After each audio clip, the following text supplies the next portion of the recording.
Bonjour et bienvenue dans mon univers, un univers de beauté subtile, parfois sérieuse, de la beauté esthétique ou réparatrice. Je veux comprendre comment les influenceuses, les stars de télé-réalité, les mannequins brésiliennes ont la taille qui s'affine et les fesses qui se bombent. Véritable effet de mode, les fesses sont à la une.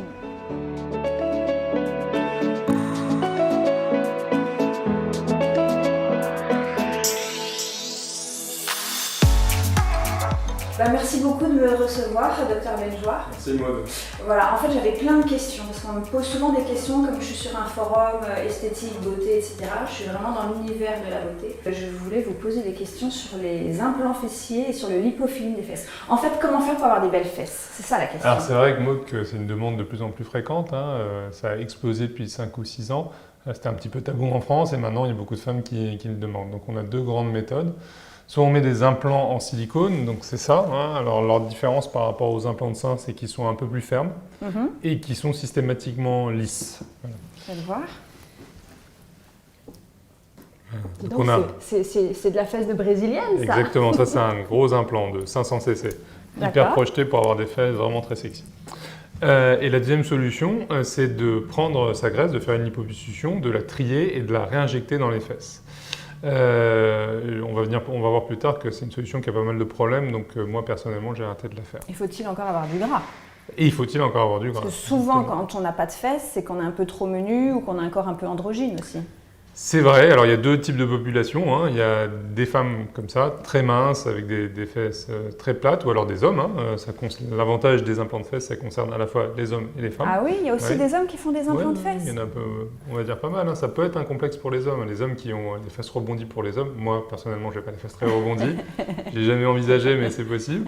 Mais ça peut être un complexe pour les hommes, mais on a quand même une demande, je dirais que c'est environ 20% des patients qui J'aurais jamais pu imaginer qu'un homme ait un complexe de fesses. Alors, c'est vrai que les implants de fesses avaient traditionnellement mauvaise réputation. Pourquoi? Parce que c'est une chirurgie assez difficile à faire. On ne peut pas mettre l'implant sous la peau parce qu'il est trop visible. Donc, il faut mettre l'implant soit dans le muscle, soit sous le muscle.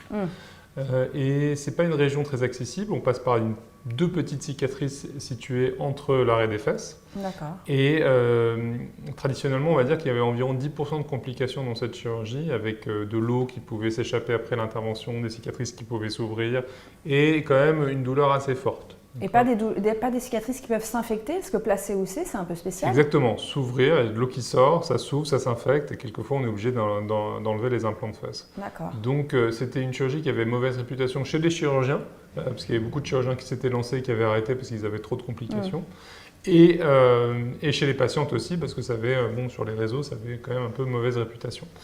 On a essayé de fiabiliser la chirurgie, on a vraiment standardisé, en fait, les techniques sont plus simples, plus fiables, notamment le fait, avant on faisait une seule cicatrice dans l'arrêt des fesses, elle pouvait plus s'ouvrir, maintenant on fait deux petites cicatrices sur les côtés, c'est beaucoup plus fiable. Et moi personnellement, je continue à mettre les implants dans le muscle et je le fais sous contrôle d'une caméra, d'un endoscope, pour contrôler précisément la position des implants. Un des problèmes des implants de fesses, c'est que souvent on a des fesses pas assez larges et on veut mettre un gros volume, donc quelquefois l'implant déborde un peu sur les côtés et peut se voir un petit peu. C'est là où ça se voit, que ça fait un peu la fesse ronde et puis de nouveau un peu plate. Exactement. Donc la solution pour ça, c'est de vraiment, pendant l'opération, rester strictement dans le muscle. Et comme le muscle, naturellement, va aller sur le côté, il va plaquer l'implant de fesse en bonne position. Oui, donc plus naturel. Par contre, dis donc, les douleurs, parce que là, vous êtes en train de me dire que vous mettez dans le muscle, c'est-à-dire que ça doit être affreusement douloureux? Alors, en fait, c'est pas si douloureux que ça. Les problèmes, c'est que derrière le muscle fessier, on a ce qu'on appelle le nerf sciatique. Voilà. Et donc ça peut provoquer des douleurs du nerf sciatique si on met l'implant trop près du nerf sciatique.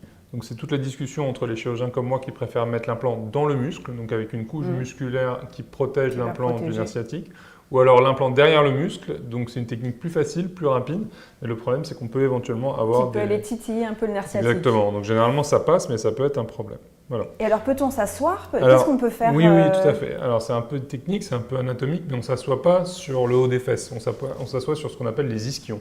Exact. Voilà. Les petits os pointus là qui peuvent faire mal, d'accord? Exactement. Donc en post-opératoire, on peut s'asseoir, il n'y a pas de problème. Une fois que vous avez les implants de fesses, vous n'êtes pas gêné pour vous asseoir.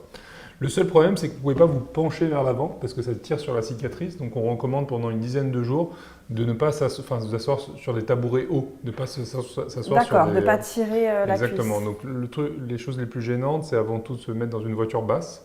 Voilà, donc après en post-opératoire, il faut mieux prendre des 4x4 ou essayer d'y aller doucement. Et l'autre problème, c'est les toilettes. Voilà. Donc si vous avez des toilettes basses à la maison, c'est un peu compliqué. Donc on peut être amené à aller aux toilettes un peu demi-assis. Donc ça peut être assez rigolo. Voilà. D'accord, c'est bon à savoir. Donc ça dure une dizaine de jours. L'autre point important, c'est les soins post-opératoires. Comme c'est dans les fesses, on ne peut pas les faire tout seul. Donc j'insiste, toutes mes patientes, je leur envoie une infirmière que je connais pour faire les soins après l'opération parce que il faut vraiment que ça reste propre. Et c'est difficile d'aller faire les soins soi-même dans les fesses, alors que bon, pour les seins, généralement les patientes le font. D'accord, donc il ne faut pas être pudique en fait, parce que l'infirmière vient tous les jours et on se met dans une position un peu Exactement, spéciale. exactement. Voilà. Ça peut gêner certains hommes notamment, mais bon, c'est comme ça. Effectivement, encore une fois, je pense qu'aux femmes, et ça peut être aussi spécial. Très bien, mais bon, c'est pour la bonne cause. C'est pour avoir après des belles fesses et retirer les complexes. Je ne sais pas si c'est une bonne cause, mais en tout cas, c'est une cause sexy. Voilà. L'autre point, c'est que ça coûte un peu cher parce que les implants sont plus chers que les implants de sein. Globalement, l'implant lui-même coûte 2 fois plus cher. Ah oui. Et la technique est quand même un peu plus longue que les implants de sein et un peu plus complexe. Il faut compter combien? Donc les implants de sein, dans l'idée, c'est aux alentours de 4 à 5 000 euros. Les implants de fesses, c'est plutôt aux alentours de 6 à 7 000 euros. D'accord, c'est bon à savoir. Et c'est vrai que du fait des douleurs, on a un peu de mal de le faire en chirurgie ambulatoire. C'est quand même assez difficile de sortir le soir même, donc il y a aussi ces coûts-là. Les frais, bien sûr, de stérilisation. Voilà, c'est un peu plus complexe. Donc ça limite un peu les gens. Je dirais quand même que c'est vraiment la chirurgie qu'il ne faut pas s'amuser à aller faire ailleurs. Notamment à l'étranger. C'est ça, on voit partout des filles qui partent, ou des hommes alors justement, qui partent à l'étranger. Non, enfin, il y a très peu de centres à l'étranger qui font les implants de fesses, parce que comme ils savent qu'il y a quand même un petit peu de complications, ils ne veulent pas trop se lancer de ça. À l'étranger, c'est surtout le lipofilling fessier.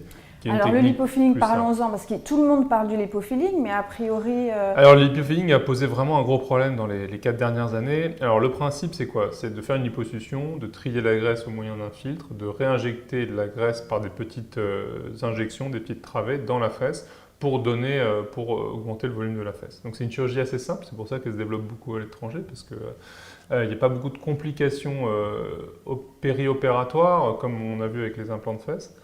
Malheureusement, elle a 2 problèmes, dont un majeur. Donc le problème, c'est qu'elle est moins efficace que les implants de fesses, parce que pour faire simple, la moitié de la graisse qu'on a injectée va disparaître, ne va pas être acceptée.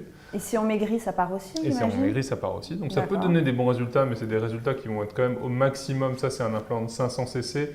Vous allez avoir au maximum un résultat d'environ 150 à 200 cc. Une petite amélioration. Et il n'y a pas de risque alors de mettre du gras comme ça? On prend du gras de quelque part, on le remet ailleurs? Alors, a priori, moi, je fais beaucoup de reconstruction du sein après cancer. On utilise énormément cette technique et il n'y a pratiquement aucun risque. D'accord. Et malheureusement, pour l'injection dans mes fesses, et au départ on ne l'avait pas bien compris, il y a un risque mortel. Voilà. La graisse peut emboliser, c'est-à-dire passer dans les vaisseaux et aller dans le cœur. Voilà. Et on s'est aperçu depuis 5 à 6 ans, notamment au Brésil et au Mexique, parce que c'est très populaire là-bas, qu'il y a eu une vraie épidémie de décès liée à cette intervention. Alors pourquoi? Donc quand vous allez réinjecter la graisse, vous allez faire des plaies dans des veines. D'accord? Parce que vous le faites à l'aveugle. Bien sûr. Une fois que vous allez mettre la graisse, il va y avoir de plus en plus de tissu libre dans votre fesse, donc la pression va augmenter. Et malheureusement, naturellement, comme le bas du corps est plus bas que le cœur, la pression dans le bas du corps est inférieure à la pression dans le cœur. Ah oui, donc. Et le cœur a tendance à pomper le sang du bas du corps, ce qui n'est pas le cas dans les seins ou le visage, où là, le sang tombe naturellement dans le cœur parce qu'il est plus haut que le cœur. Et donc cette dépression provoque une aspiration et on peut être cette aspiration lors d'une plaie aspire le gras et le gras peut passer dans le cœur, vous bloquer les poumons et vous tuer. Et donc là il y a une vraie discussion en ce moment. Est-ce qu'il faut interdire cette chirurgie? Ça doit cesser, bien sûr, parce qu'il y a plein de petites jeunes en plus qui voient ça, parce que vous avez certainement dû voir en ce moment, c'est la folie. On a nos influenceuses, on a nos actrices, on a nos Kardashian, la famille Kardashian. Elles sont toutes passées par des implants ou des injections de gras. C'est un véritable phénomène de mode, si je puis dire comme ça. C'est pour ça aussi que je suis là, parce que vous êtes intéressés sur cette question. Mais c'est pas facile comme opération a priori. Ça peut même être dangereux. Non, c'est facile, c'est une chirurgie facile, mais elle a un risque qu'on ne peut pas contrôler. C'est ça le problème. Ouais. Les implants de fesses, elles ont un risque. Il y a des infections, mais on peut le contrôler et si ça arrive, c'est pas mortel. Là, c'est un risque incontrôlable. C'est-à-dire qu'on a Alors, il y a toute une discussion, notamment sur le fait d'éventuellement mettre la graisse juste sous la peau. Les Américains disent que peut-être ça pourrait prévenir ce phénomène. Oui, mais dans la phrase, il y a peut-être.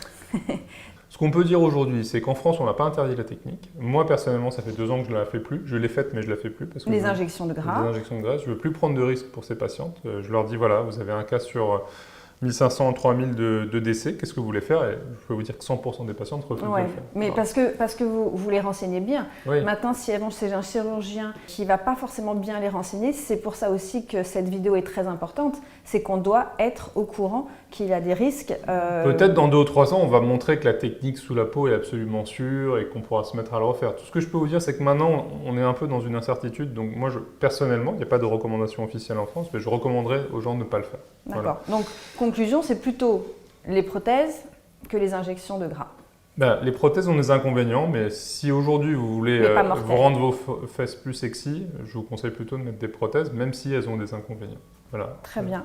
Merci beaucoup pour toutes ces Merci, réponses. Maud. Je pense que ça vous a vraiment intéressé et ça a pu répondre à pas mal de vos questions. Surtout, n'hésitez pas, je vais vous mettre le lien en dessous, peut-être de votre site internet aussi, parce que je pense qu'il y aura aussi beaucoup de réponses à vos questions. Et puis, on se dit à bientôt pour d'autres questions très importantes sur le phénomène de mode de la médecine et de la chirurgie esthétique.